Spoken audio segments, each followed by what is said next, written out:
creating a selection from a mask. There are several ways to do this.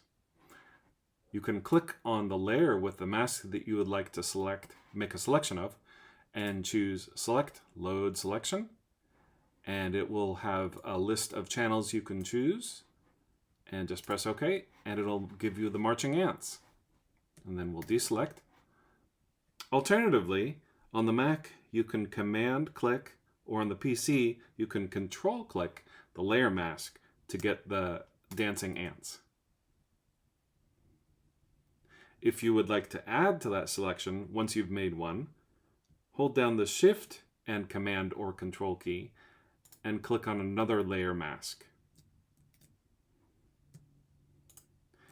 If instead you would like to intersect your current selection with another layer mask so that only where they overlap will the selection be made, hold down the Shift, Option, Command on the Mac or Shift, Alt, Control on the PC.